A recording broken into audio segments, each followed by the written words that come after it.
Hello everyone, welcome back to zero YouTube channel. This is Shivani Keswani. आज हम बात करने वाले हैं IBACIO के बारे में।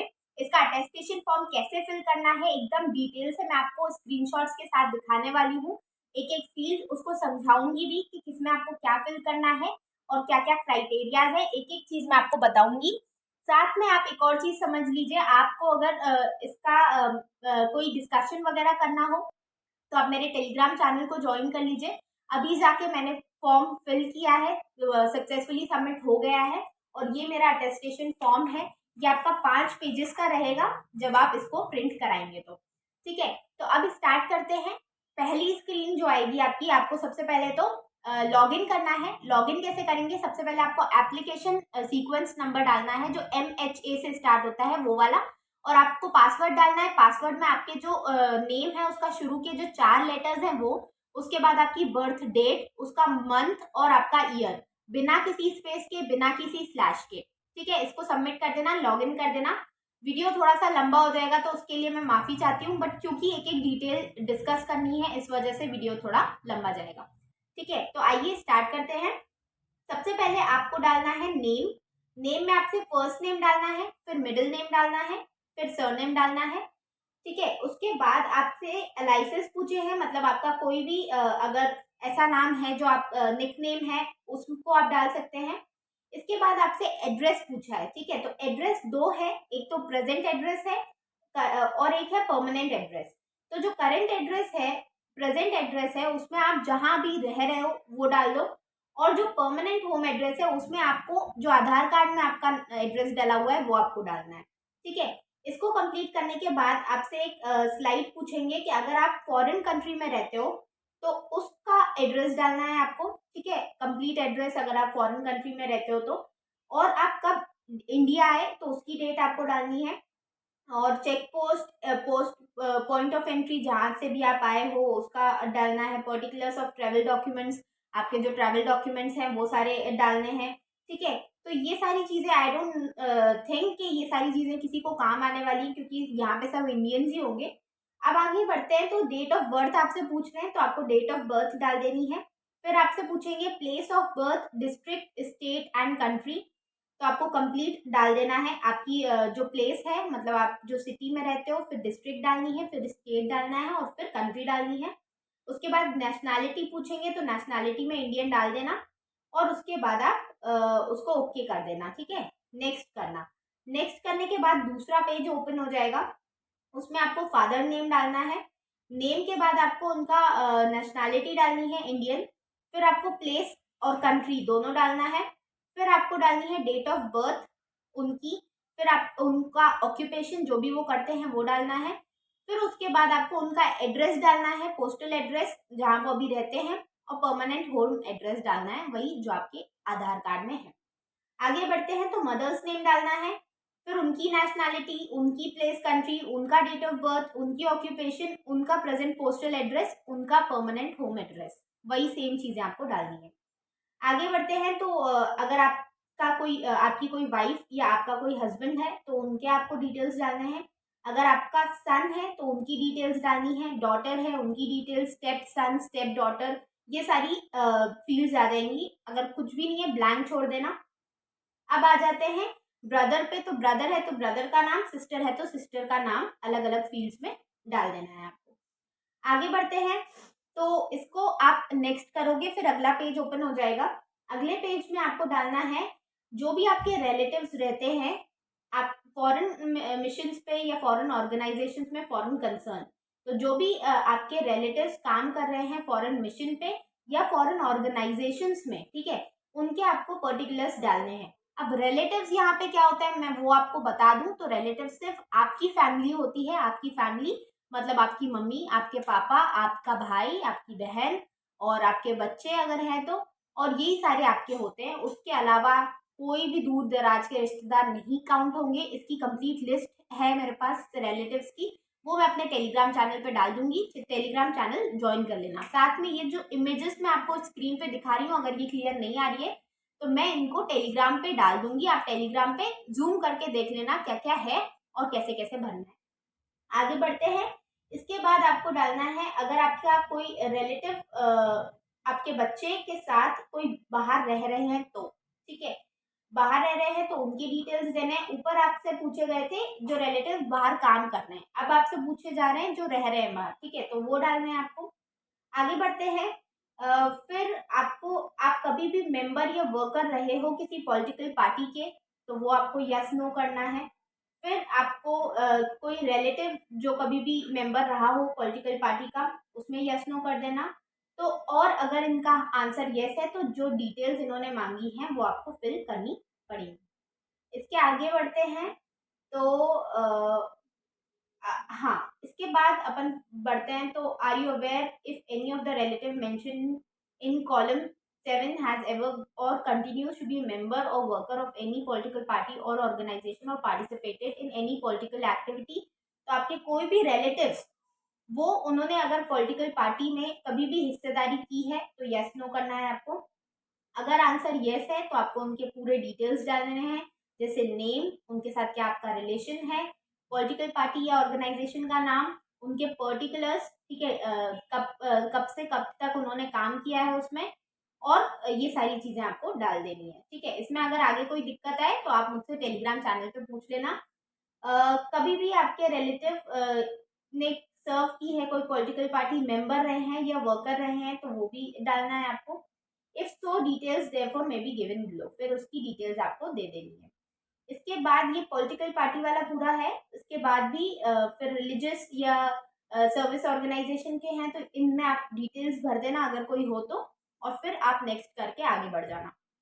नेक्स्ट करोगे जैसे ही, तो फिर आपको फोर्थ पेज ओपन हो जाएगा।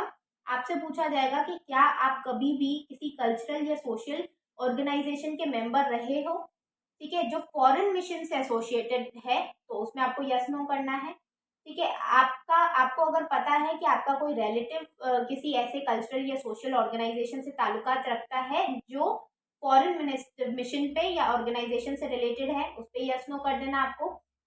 किसी क्लब या सोसाइटी के आप मेंबर रहे हो तो उस पर यस नो कर देना है। अब अगर आप रहे हो तो उनकी आपको डिटेल्स भर देनी है, जो जो डिटेल्स आपसे मांगी गई है। आगे बढ़ते हैं। तो आपसे ये अब आपसे पूछा जा रहा है कि आप किन किन प्लेसेस पे पिछले 5 सालों में 1 साल से ज्यादा आप जहां भी रहे हो तो उनके डिटेल्स आपको डालने हैं।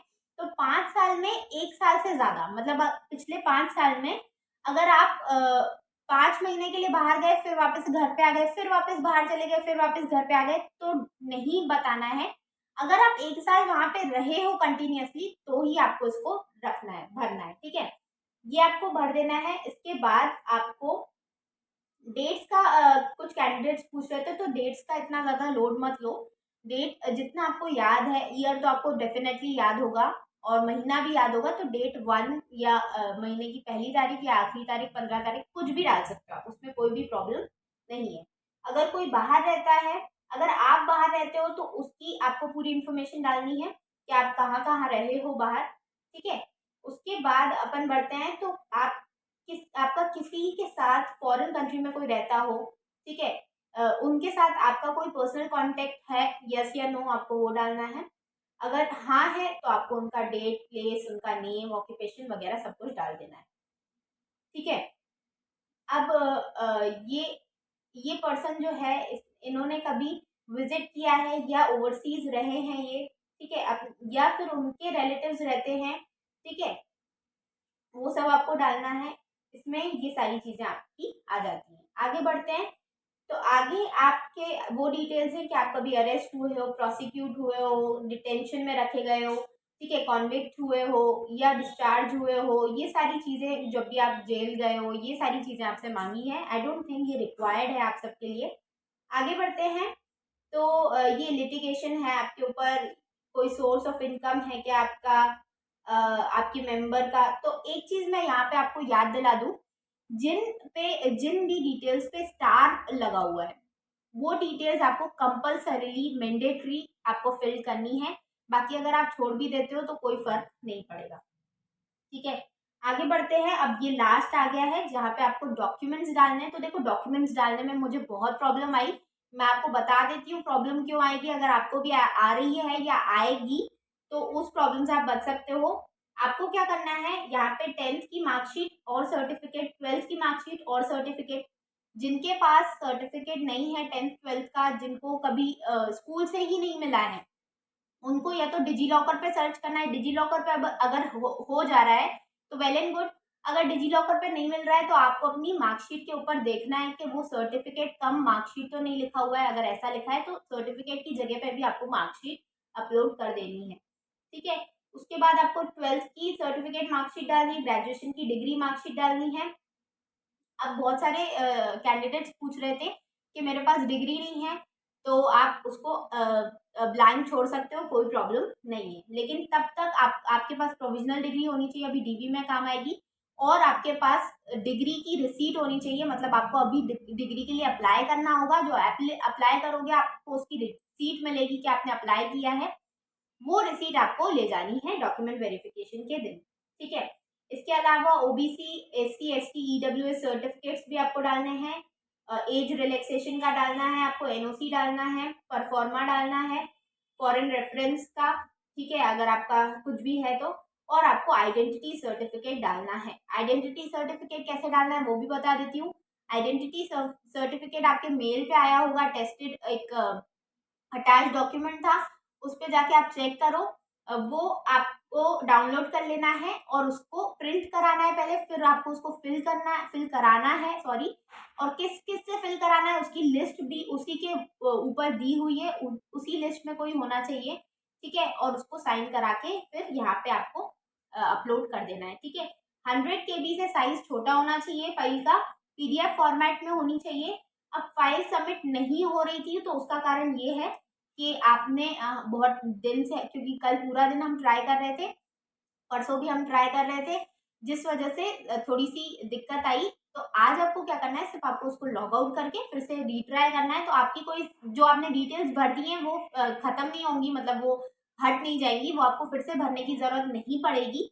आपको सिर्फ ये करना है कि लॉग आउट करके फिर से अपलोड करने की कोशिश करनी है, आराम से अपलोड हो जाएगा, कोई दिक्कत नहीं आएगी।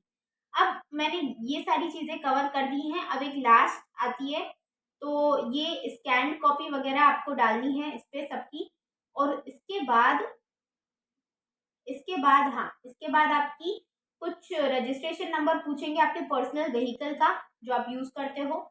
डालना चाहो डाल सकते हो, नहीं डालना चाहो कोई दिक्कत नहीं है, ठीक है। अकाउंट नंबर पूछेंगे एक्टिव, ये भी आप डालना चाहो डाल सकते हो, वरना कोई दिक्कत नहीं। पैन नंबर पूछेंगे, ठीक है। पासपोर्ट है आपके पास तो वो डाल सकते हो आप। लाइसेंस, आम लाइसेंस है तो वो डाल सकते हो आप, ठीक है। और आपका नंबर आपको डालना है तो डाल सकते हो। और इसके बाद आप कभी अरेस्ट हुए हो तो उसकी चार्जशीट और ये कुछ नंबर होता होगा तो वो डालना है। इसको नेक्स्ट करोगे आप तो आपका कंप्लीट हो जाएगा फॉर्म और वो सबमिट हो जाएगा। उसके बाद आपका फॉर्म निकल जाएगा। तो ये थी कंप्लीट प्रोसेस। मैं होप करती हूँ आप सबको समझ में आ गया है। और अगर इसके अलावा भी कोई भी दिक्कत आ रही है, आप मेरे टेलीग्राम चैनल को ज्वाइन करो। वहाँ पे बहुत सारे स्टूडेंट्स आपस में डिस्कस कर रहे हैं। कई सारी प्रॉब्लम्स तो आपस में ही उनकी सुलझ जाती हैं, लेकिन अगर कोई प्रॉब्लम ऐसी है जिसका किसी के पास भी आंसर नहीं होगा, उसको आंसर मैं कर दूंगी, कोई प्रॉब्लम नहीं है। और जल्दबाजी मत करना, कोई भी डॉक्यूमेंट इधर उधर मत कर देना, ठीक है। अच्छे से डालना, हर एक चीज़ बहुत इंपॉर्टेंट है ये। और कोई भी प्रॉब्लम हो तो बता देना। वीडियो अच्छी लगी हो, एफर्ट्स अच्छे लगे हो तो प्लीज़ लाइक ज़रूर करना, सब्सक्राइब करके जाना चैनल। बहुत सपोर्ट की ज़रूरत है, आप लोग सपोर्ट करोगे तो इस तरीके के और वीडियोज़ मैं लेके आऊँगी। हालाँकि इसमें ऐसा कुछ नहीं है, मैं अपनी तरफ से 100% दूंगी और कई सारे इनिशिएटिव्स हैं जो मैं लेके आऊँगी। तो आप मेरे चैनल को सब्सक्राइब ज़रूर कीजिए। Thank you, bye bye.